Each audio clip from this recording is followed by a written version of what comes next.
My body carried her dream. My sacrifice gave her everything she wanted.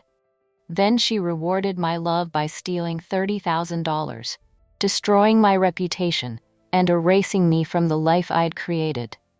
Rachel thought I'd disappear quietly, another woman too ashamed to fight back.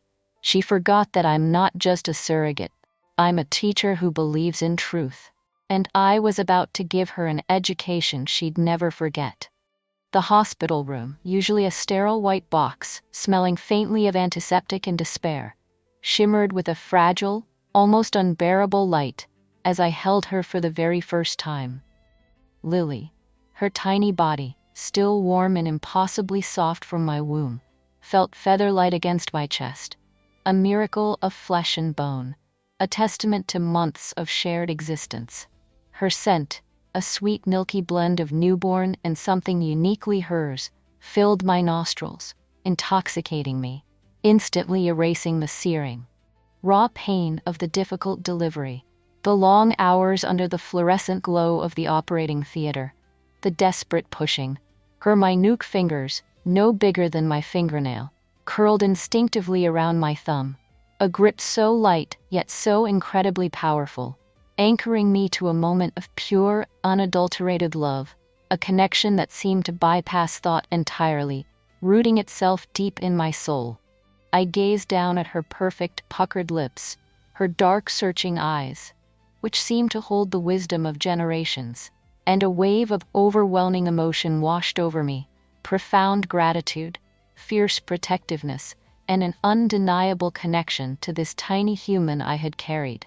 I was Jessica Torres, 31 years old, a high school English teacher whose life until this moment had been defined by the comforting rhythm of books and the hopeful, sometimes turbulent dramas of teenagers. Now it was irrevocably defined by this tiny, precious life, a life I had brought into the world for my best friend, Rachel. I closed my eyes, savoring the warmth of Lily's skin against mine, the rhythmic rise and fall of her chest, the soft sighs she made, unaware that this very bond, this profound, selfless act of love, was about to become the weapon of my undoing, twisted into a monstrous instrument of betrayal by the very people I trusted most, leaving me utterly adrift and questioning the very nature of trust itself. Rachel and Dan Cooper. Their names for 15 years had been synonymous with family, with unwavering trust, woven into the very fabric of my life, a comforting mantra, a melody of unwavering loyalty. Rachel, my best friend since the awkward days of high school, when we'd navigated everything from disastrous perms and ill-advised fashion choices to first heartbreaks and the bewildering landscape of college applications, was a whirlwind of vibrant energy, her laughter infectious, her presence a constant source of joy, a sister by choice, the confidant to my every secret, my unwavering anchor. We'd navigated adolescent crushes, disastrous college roommates, and early career woes together, sharing secrets over countless cups of lukewarm coffee and late-night calls that stretched into the early hours of the morning, our voices husky with shared intimacies and burgeoning dreams. Dan, her husband, a quiet, steady engineer with a thoughtful gaze and a knack for fixing anything, from a leaky faucet to a complex computer issue, was her grounding force, charming in his reserved way, always a little more practical than Rachel's effervescence, a stable presence in their dynamic, a calm counterpoint to her storms. I loved them both, unequivocally, a bond deeper than blood, a chosen family I believed was immutable. Their 8-year struggle with infertility had been a shared heartbreak, a slow, agonizing erosion of hope that I witnessed firsthand, feeling every setback as if it were my own. Every tear Rachel shed a stab to my heart, a shared ache. I remembered Rachel's tear-streaked face after another failed cycle, her eyes red and puffy, the dull ache in my own chest as her dreams seemed to crumble, the desperate longing in her eyes when she spoke of a baby, a yearning that was almost physical, a palpable ache in the air, thick with unspoken grief. The endless doctor's appointments, the invasive procedures, the whispered hopes and crushing disappointments. I saw it all, felt her pain as if it were my own, witnessing her quiet despair, her profound sense of being incomplete. One evening, after a particularly brutal IVF failure, sitting in their dimly lit living room, the scent of antiseptic from Rachel's recent procedure still clinging to her clothes, a lingering reminder of her suffering, she had looked at me, her eyes red-rimmed and hollow, defeated, utterly broken. I can't do it anymore, Jess," she'd whispered, her voice barely audible, raw with exhaustion, her body language conveying utter surrender. "I can't put my body through it. I'm broken. My body is just failing me, failing us, but I want a baby so badly. My heart aches with it, physically aches, a constant, gnawing emptiness." It was a desperate whisper, filled with a raw, primal grief that tore at my soul. Reaching deep into my empathy, touching a profound chord within me, the words had tumbled out of me almost instinctively, a spontaneous offering born of deep friendship and overwhelming empathy, a gesture from the deepest corners of my heart, a desperate desire to alleviate her suffering. "I'll do it, Rach. I'll carry your baby. For you. If I can, I will. I want to help." The silence that followed was thick, heavy with unspoken emotion, a breathless pause before Rachel's face, slowly, tentatively, lit up with a fragile, incredulous hope, a flicker of light in her defeated eyes, a transformation from despair to a dawning, radiant possibility that I would never forget. The decision had been born of love, a selfless act, a profound gift, but the arrangement, in retrospect, was built on sand, a foundation utterly lacking in foresight or legal protections, vulnerable to the slightest shifting of intentions. "We don't need lawyers, Jess," Rachel had insisted, her voice soft but firm, a few weeks after my offer, during another sun-drenched afternoon. We were sitting on her patio, the late summer air heavy with the sweet scent of blooming jasmine, its intoxicating fragrance mingling with the faint tang of chlorine from their pool. Glasses of iced tea sweated on the wrought iron table between us, leaving faint rings on the glass, a mundane detail in a monumental conversation. The afternoon sun cast long shadows, painting the scene in a deceptive golden glow, bathing everything in a false sense of security. "We're family. This is about trust, not contracts. Lawyers just complicate things, make it cold and clinical. Strip away all the love and humanity from such a personal, sacred act." Dan, ever the pragmatist, usually the voice of caution, the one who saw the potential pitfalls in any situation, had nodded, adding, his voice calm, reassuring, "And expensive, Jess. We've already spent so much on treatments, drained our savings to the very last penny. The $30,000 we agreed on for your medical costs and compensation, that's for you, for your sacrifice, to help you get back on your feet, to repay your kindness. We trust you implicitly. You're our sister, our true family, an extension of our hearts." The sum, a modest amount compared to the monumental act I was undertaking, the physical and emotional toll, felt secondary, almost an afterthought, a necessary but minor detail in the grand scheme of bringing a life into the world, a child to fill their empty arms. This wasn't about money for me. It was about giving my best friend the one thing she yearned for most, the culmination of a lifelong dream for her, a profound act of love. Our agreement was a handshake, a shared understanding, a series of brief text messages confirming the amount and the intent.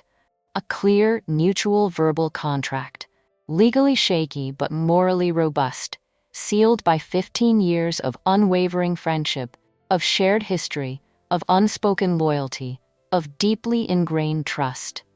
I remembered the warmth of Rachel's hug, the intensity of her gratitude, her whispered promises of eternal thanks, of how I would always be an integral part of their child's life, the cherished aunt, the special person who made their family complete.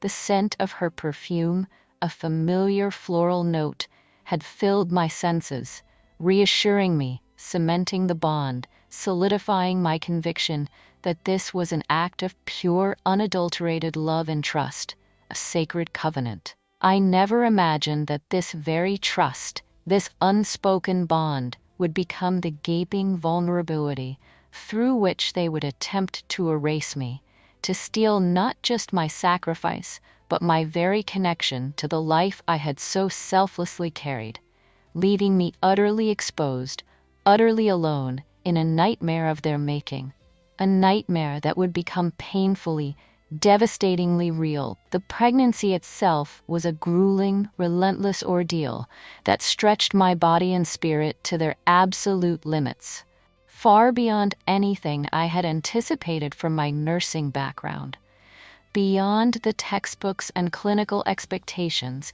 beyond the stories I'd heard.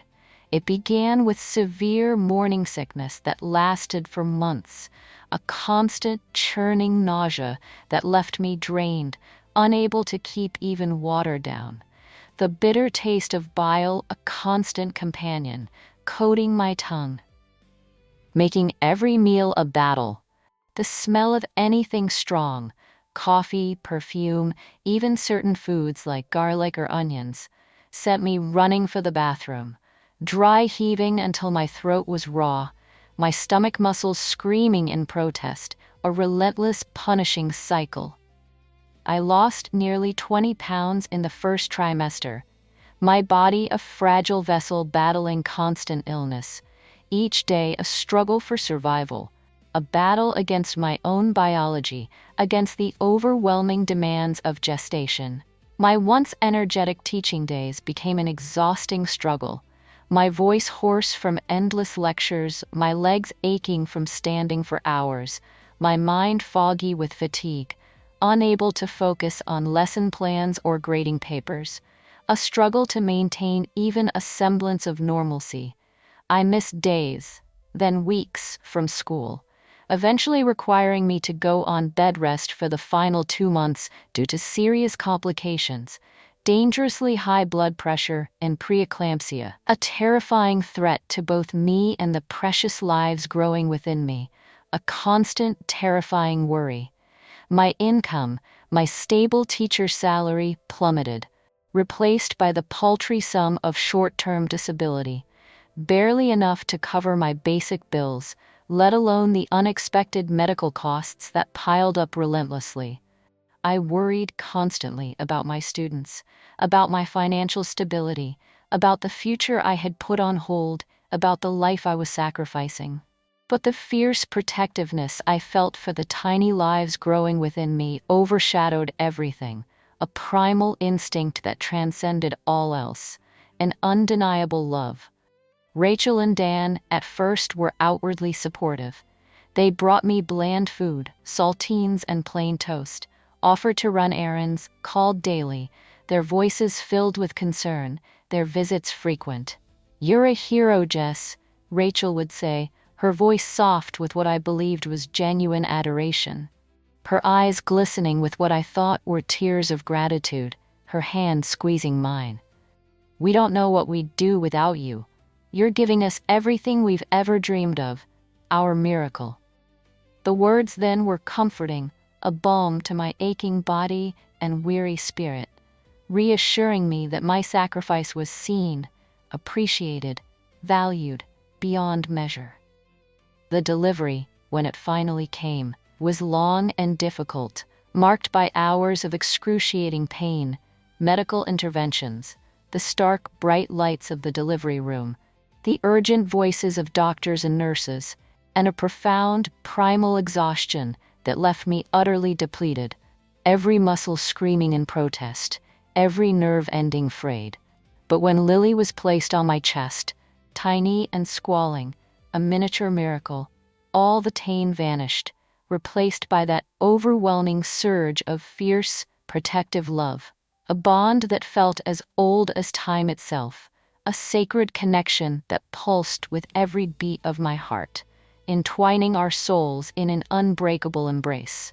I believed then that I had given them the greatest gift imaginable, and that our lives, our friendship, would be forever woven together by this extraordinary act.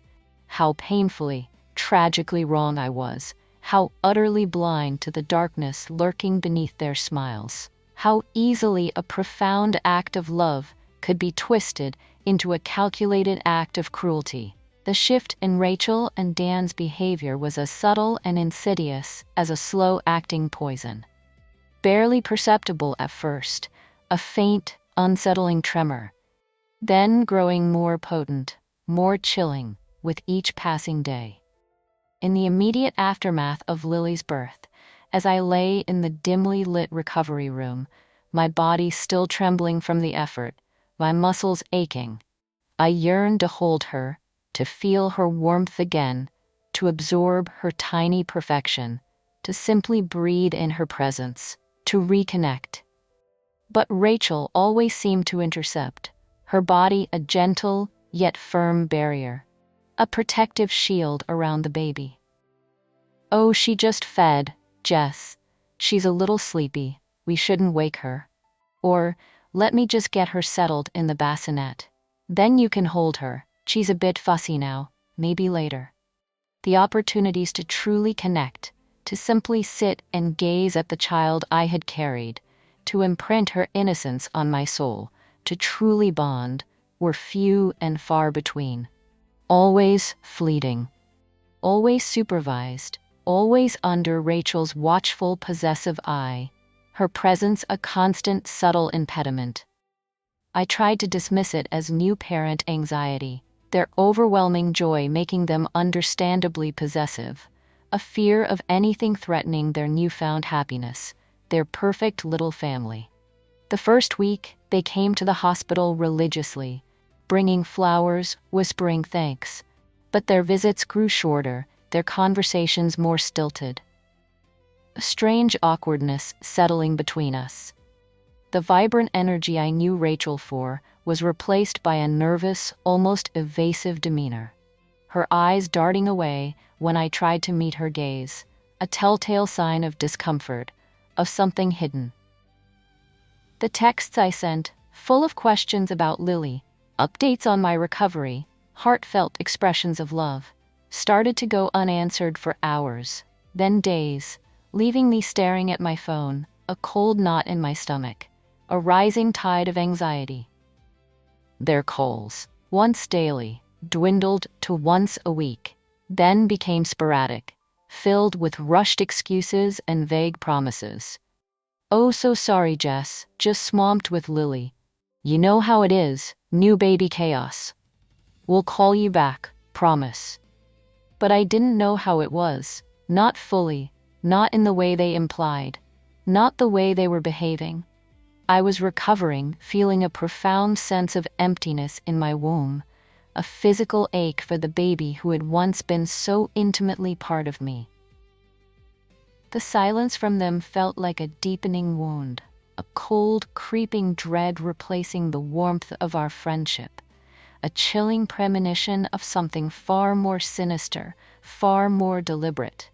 My gut clenched with a growing unease, a cold knot of apprehension forming in my stomach as the first chilling whispers of doubt began to creep into my mind, questioning their sudden, inexplicable distance, their unsettling remoteness, their deliberate exclusion. The isolation became suffocating, a heavy blanket of silence that pressed in on me from all sides, a tangible weight that crushed my spirit, stealing my breath.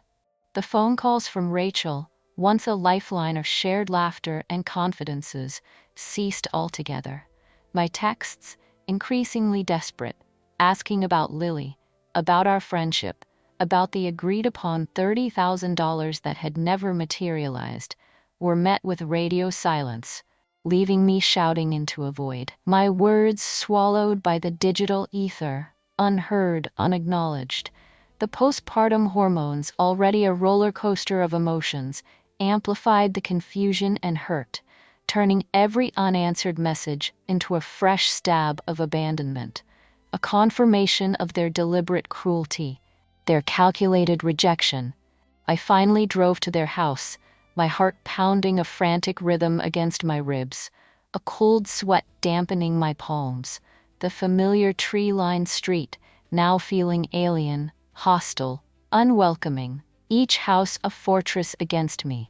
The front door, usually open, welcoming, a symbol of our shared history, was firmly shut, the blinds drawn, creating an impenetrable fortress.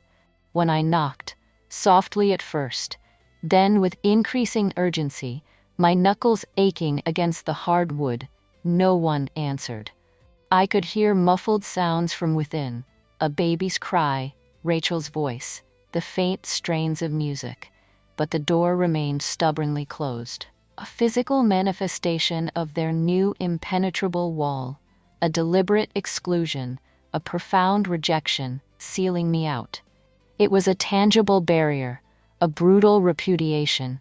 2 days later, a crisp, official-looking envelope arrived in my mailbox, its contents chilling me to the bone, the heavy paper feeling ominous, imbued with ill intent. It was a cease and desist letter from a lawyer I didn't recognize, its legal jargon stark and unforgiving, its words designed to inflict maximum pain, to delegitimize my very existence. It accused me of harassing Rachel and Dan Cooper, of making unwarranted demands, of being a disruptive presence in their lives, painting me as a threat. It explicitly stated that I was to have no further contact with them or their child Lily, threatening legal action if I persisted. The paper, cold and impersonal, felt like a slap in the face, a brutal public repudiation of everything I was, everything I had done, everything I had sacrificed. My hands trembled, the edges of the letter cutting into my fingers as I reread the cruel words, the legalistic language twisting the knife deeper. Harassing? Disruptive? I had carried their child. I had given them a family. I had made the ultimate sacrifice for my best friend. And this was my reward. My knees buckled, and I sank onto the floor of my entryway. The familiar rug suddenly rough against my skin, the world spinning around me, the bitter taste of betrayal filling my mouth, overwhelming the lingering scent of lavender from the letter. My best friend had just erased me from her life, from the life of the child I had brought into the world, with a piece of paper, leaving me utterly devastated and gasping for breath. The silence in my empty home screaming her treachery, her monstrous ingratitude. The true depths of their perfidy began to unravel through a cruel twist of fate and the horrified whispers of mutual friends. A week after receiving the cease and desist, still reeling from the shock, I ran into Sarah, an old college friend who worked at the local preschool where Rachel occasionally volunteered. Sarah's face, when she saw me in the grocery store aisle, pushing my empty cart, was a mixture of concern, awkward pity, and a profound discomfort. Her eyes darting nervously around, avoiding my gaze, her hands fidgeting with her shopping cart. The fluorescent lights above the gleaming produce section seemed to cast a harsh, revealing glare on her troubled expression, highlighting the turmoil in her face. "Jess, are you okay?" she asked, her voice hushed, almost conspiratorial. I heard Rachel talking. She told Mrs. Davies, the head teacher, that you were just an anonymous surrogate, from an agency. One of those sterile, clinical arrangements where you never even meet the parents. And now you're, stalking them, claiming the baby is yours. She said you're having a breakdown from the hormones, that you're unhinged, unstable, a danger to Lily, a danger to their perfect family. The words hit me like a physical blow. a sharp, searing pain that echoed the dull ache in my empty womb, twisting my gut, making my vision swim. Anonymous, stalking, breakdown, unhinged. The insidious campaign of defamation was already underway, meticulously crafted to destroy my reputation, to paint me as the unstable, unhinged woman, the jealous surrogate, the danger to their perfect, pristine family. The image of Rachel, my best friend, carefully weaving these malicious lies, twisting my ultimate act of love into a monstrous delusion, a calculated villainy, left me gasping for air, clutching at a shopping cart for support, my vision blurring, the colorful array of fruits and vegetables becoming a dizzying kaleidoscope of unreality. My entire sacrifice, my agonizing pregnancy, my difficult delivery, my overwhelming love for Lily, all of it was being systematically erased, replaced by a malicious narrative designed to justify their cruelty and ensure I would never have contact with the child I had carried.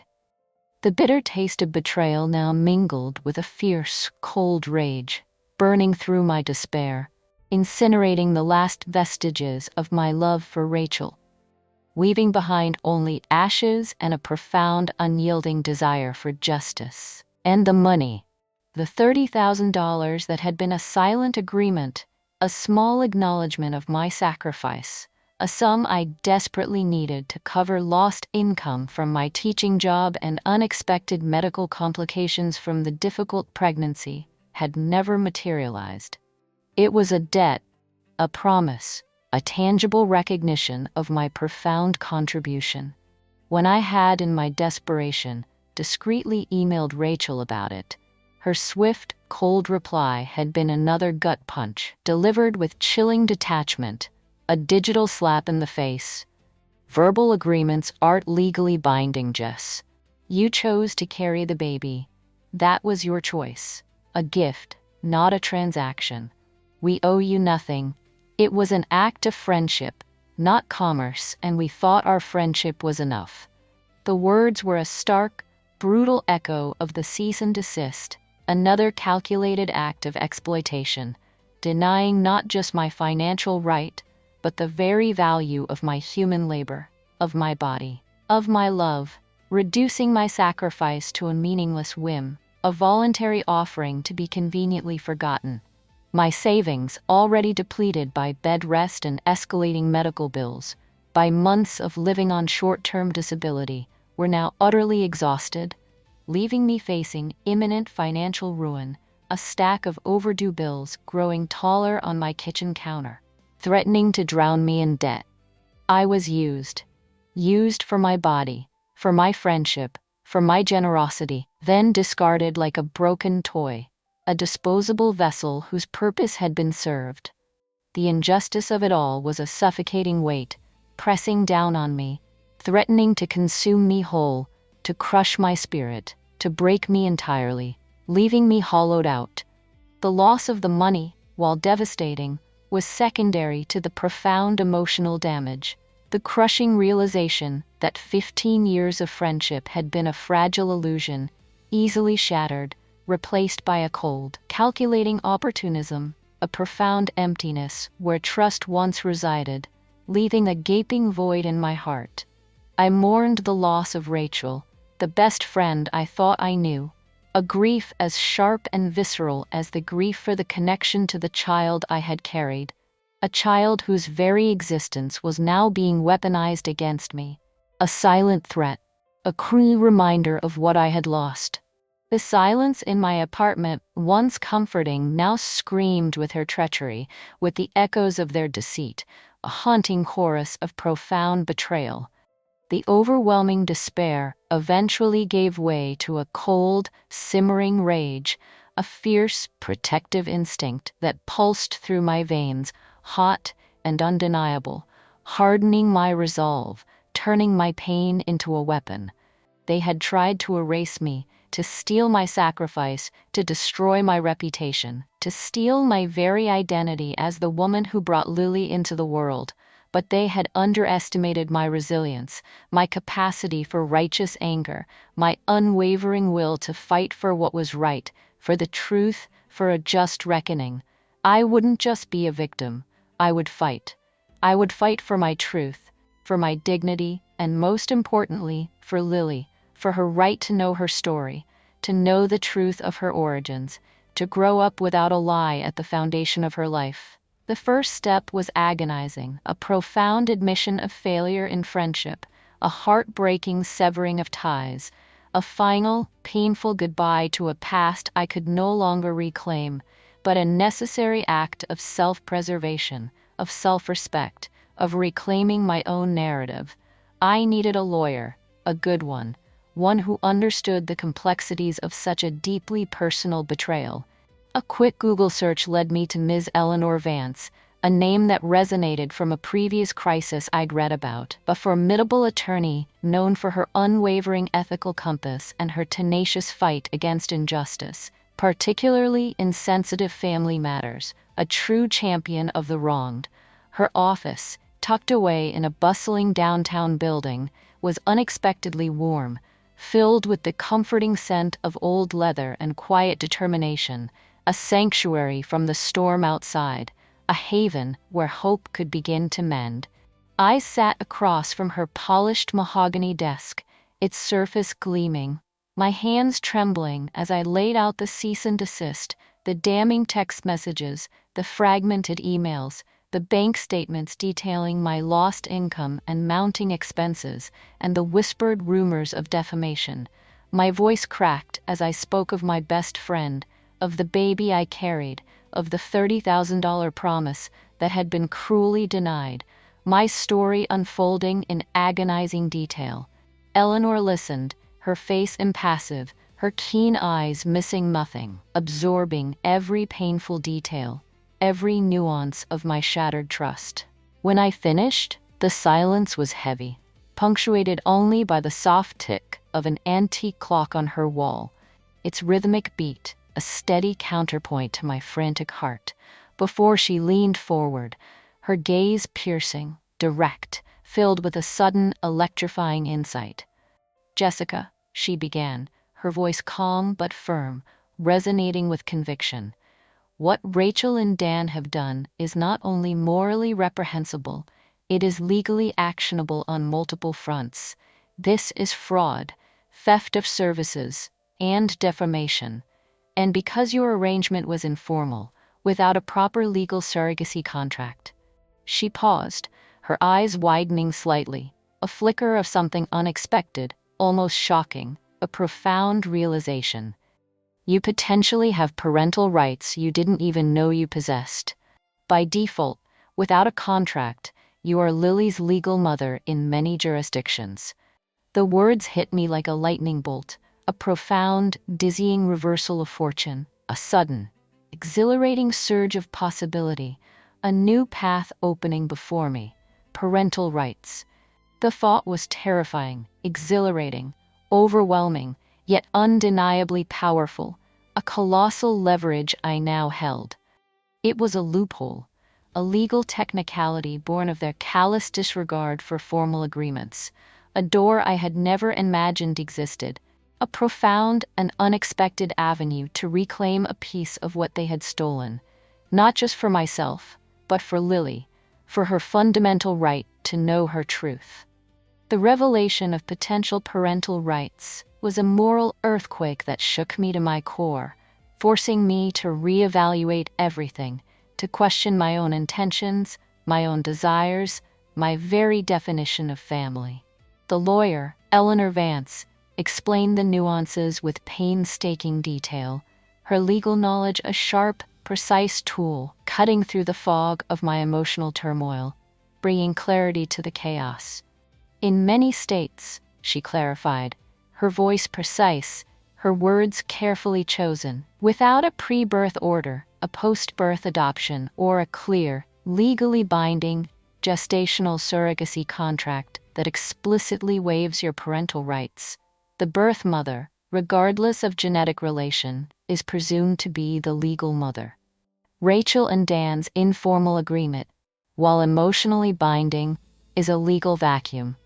This means you, Jessica, by virtue of having carried and birthed Lily, could potentially be recognized as her legal parent, with all the rights and responsibilities that entails.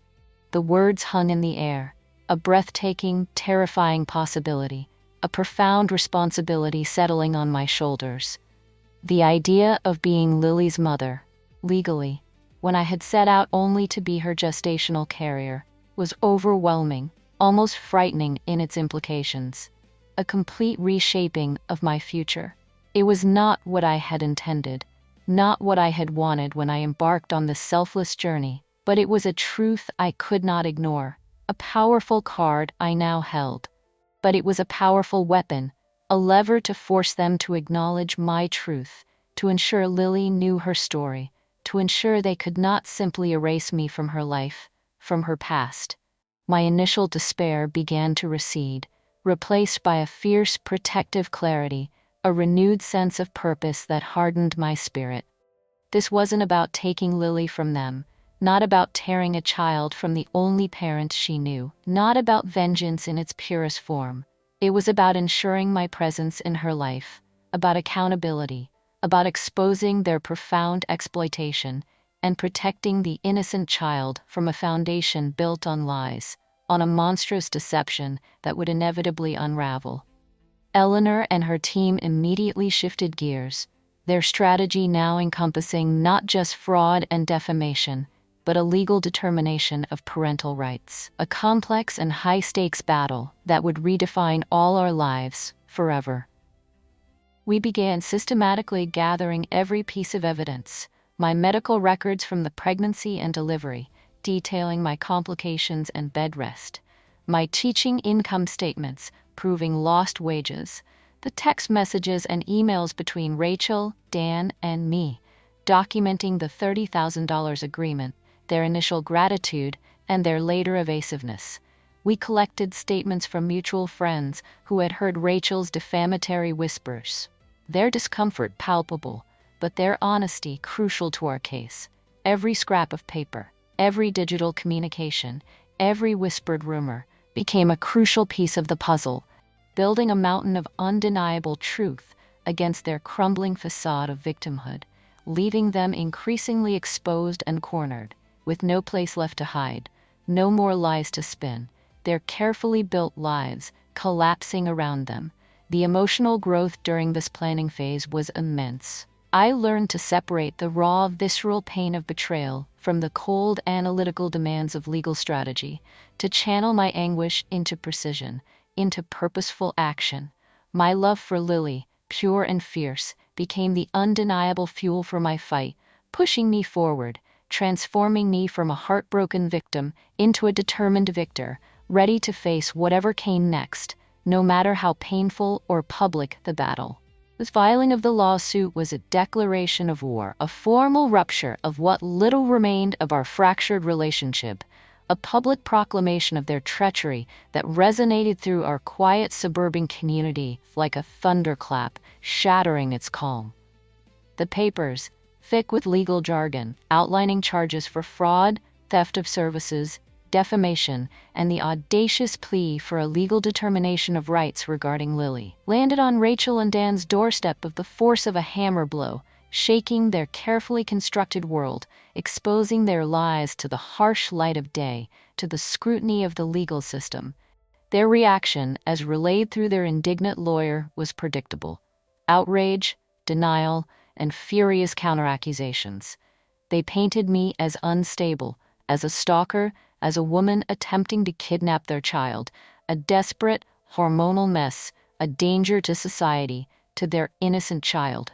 The media, sniffing out the sensational story of a surrogate claiming parental rights, descended like vultures, their cameras flashing, their questions intrusive, their headlines designed to sell, to sensationalize, to exploit the drama. It was a brutal public spectacle, my face plastered across local news, splashed across online forums, dissected by pundits, but I met it with a quiet, steely resolve, my voice calm as I spoke of the profound violation, the stolen choices, the desperate need for accountability, my gaze unwavering, meeting every lens, every skeptical eye, every accusing glare.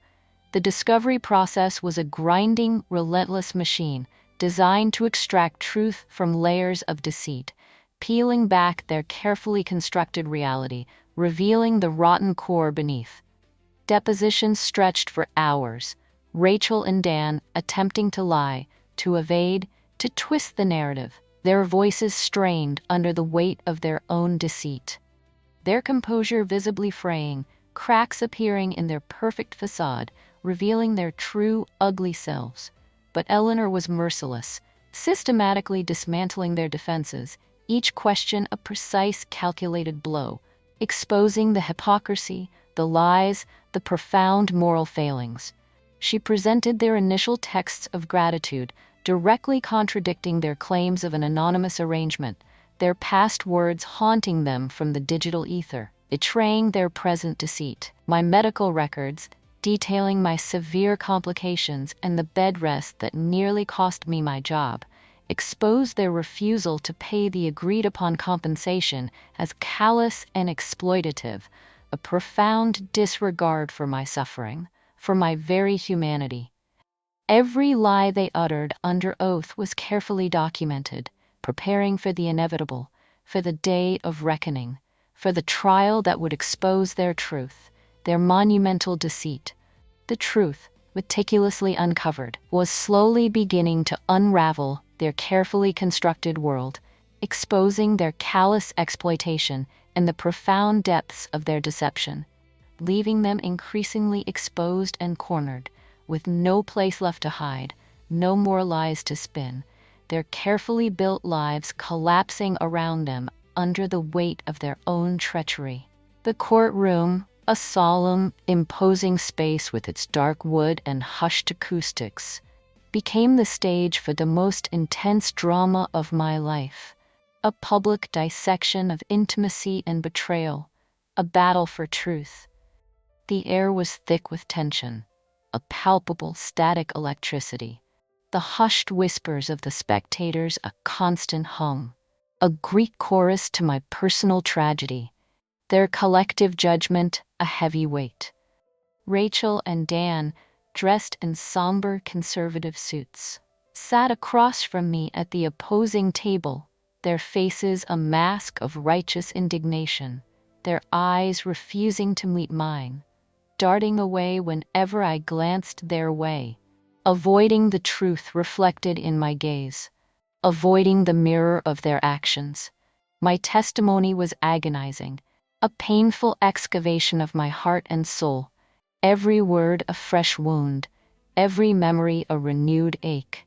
I recounted the years of friendship, the deep bond, Rachel's desperate longing for a child, my selfless offer, the handshake agreement on the patio under the jasmine vines, the grueling bed rest, the difficult delivery, the profound physical and emotional toll, the pure, overwhelming love for Lily, and their subsequent, chilling erasure of me, their cold discard, their calculated rejection. I spoke of the cease and desist, the whispered rumors designed to destroy my reputation, the unfulfilled $30,000 promise, and the profound, gut-wrenching pain of feeling used, discarded, and slandered, my body and my love exploited for their convenience, for their selfish desires. My voice, though thick with emotion, remained steady, fueled by an unwavering truth, by the memory of my honest intent, my selfless act. The jury, a diverse group of ordinary citizens, watched with rapt attention, their faces reflecting a mixture of sympathy, outrage, and grave consideration, weighing the human cost of the lies, the moral implications. Eleanor was a force of nature during cross-examination, her voice calm but her questions sharp as scalpels, cutting through their carefully rehearsed evasions, exposing their vulnerabilities. She exposed Rachel's carefully constructed lies, contrasting her current denials with screenshots of her earlier, affectionate texts, her past words haunting her from the digital ether, betraying her present deceit. Dan, usually so composed, so unflappable, crumbled under the relentless questioning about the missing $30,000 and the fabricated accusations of harassment, his stammering revealing his guilt, his face flushing crimson, his arrogance dissolving into pathetic fear. A broken man. The key evidence, the original text messages, my meticulously kept medical records, expert testimony on surrogacy law, highlighting the legal vacuum of our informal agreement, and the recorded depositions where Rachel and Dan contradicted themselves repeatedly, created an unassailable mountain of truth, a fortress of facts they could not breach, could not deny. The most dramatic moment came when Eleanor, with a quiet, devastating precision, read aloud Rachel's email, dismissing the $30,000 as not legally binding, and my choice. Her callous words echoing in the hushed courtroom, a testament to her profound lack of empathy. Her calculated cruelty. The gasps from the gallery were palpable, their collective condemnation a powerful force, their faces a mixture of disgust and disbelief, their murmurs a ripple of public judgment. Rachel's face, usually so vibrant, went utterly ashen, her carefully constructed facade finally shattering, revealing the cold, calculating woman beneath, stripped bare of her pretenses, her true self exposed to the world. The jury's verdict, when it finally came, after what felt like an eternity of agonizing waiting, a suffocating tension that filled the air, was a wave of profound, cleansing relief. A moment of justice so deeply earned, it almost brought me to my knees, leaving me momentarily breathless.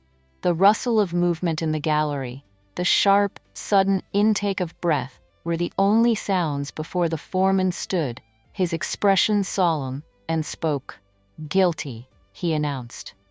His voice clear and resonant, echoing through the silence, on the charges of fraud, theft of services, and defamation.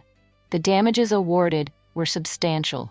Rachel and Dan were ordered to pay $75,000, covering the original $30,000 compensation, my lost income during bed rest, the expenses from medical complications, and significant emotional distress I had endured, a monetary acknowledgement of my suffering, a tangible validation of my pain. But the most significant part of the verdict, the one that truly healed a piece of my broken heart, the one that offered a glimpse of a future, was the court's decision regarding Lily. Due to the absence of a formal, legally binding surrogacy contract, the court acknowledged my unique biological and gestational connection to Lily. While full parental rights were not granted, given Rachel and Dan's consistent care and the primary intent of the arrangement, the judge mandated a court-ordered arrangement allowing Jessica presence in Lily's life, emphasizing the child's fundamental right to know her birth story and the woman who carried her, a right to truth, a right to clarity about her origins. This meant supervised visits, open communication, and transparency about her origins as she grew older. A lifeline for my soul, a tangible link to the life I had brought into the world, a thread connecting us forever. The public exposure was swift and merciless. The story, already a sensation, became national news, covered by major media outlets, true crime documentaries, and legal journals, a stark cautionary tale about the exploitation of trust in surrogacy arrangements, a warning to others entering such intimate agreements. Rachel and Dan's reputations, once pillars of their suburban community, were utterly destroyed, their faces plastered across headlines as exploiters and liars, their carefully constructed, perfect family narrative irrevocably tainted, shattered beyond repair, leaving them social pariahs. The community, once sympathetic to their infertility struggles, now viewed them with disdain, with a cold, unforgiving judgment, their social lives irrevocably damaged, their good name lost. It wasn't the revenge of a scorned woman. It was the earned payoff of a woman who fought for her truth, for her dignity, and for the child she brought into the world, ensuring that her sacrifice would never be erased, her existence never denied, her profound act of love finally acknowledged and honored. The path to closure was not a swift, easy one, but a complex, ongoing journey of rebuilding and redefining. A slow, often painful, reevaluation of everything I believed, every truth I held dear.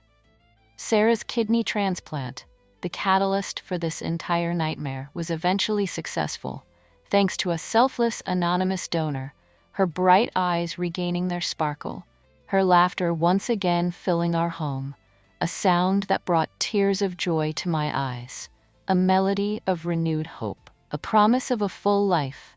My first court-ordered visit with Lily, under the watchful, empathetic eye of a social worker in a neutral park, its green grass soft beneath our feet, the scent of fresh-cut lawn in the air, the gentle rustle of leaves, was a moment of profound, bittersweet emotion.